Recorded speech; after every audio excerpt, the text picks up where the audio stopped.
Ayan, tinutuklap ni Dong yung takip para matanggal yung bilog na plastic.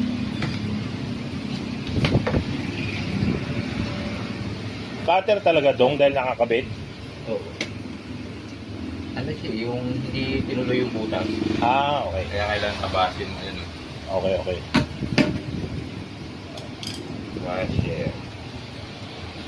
Bali, ginawa namin yung kasama palang tornilyo.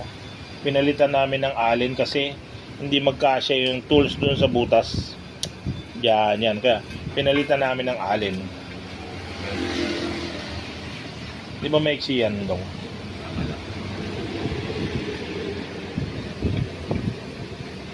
Pakagatin mo muna.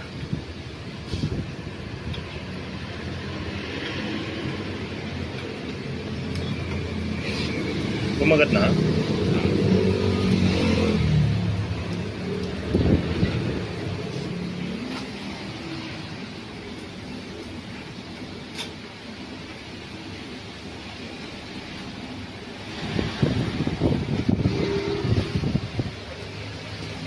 Yan, saktong-sakto.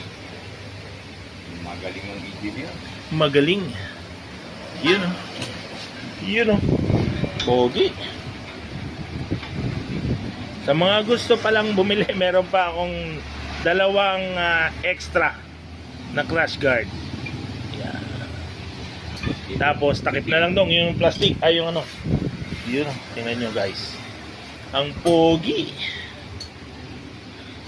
Tapos merong Kasama siyang pantakip doon sa butas. ayun, may plastic tapon. Tapon. Ayun. Yan, para malinis tignan. Ayun, Yun. Kasama Kabilang dulo. yan. Pinalitan lang namin yung tornilyo. Pag yung bibili sa akin ng crash guard, bibigyan ko na ng ibang tornilyo na. Kaya ito na, gagamitin. Galing ang gagamitin alin. Okay, salamat po.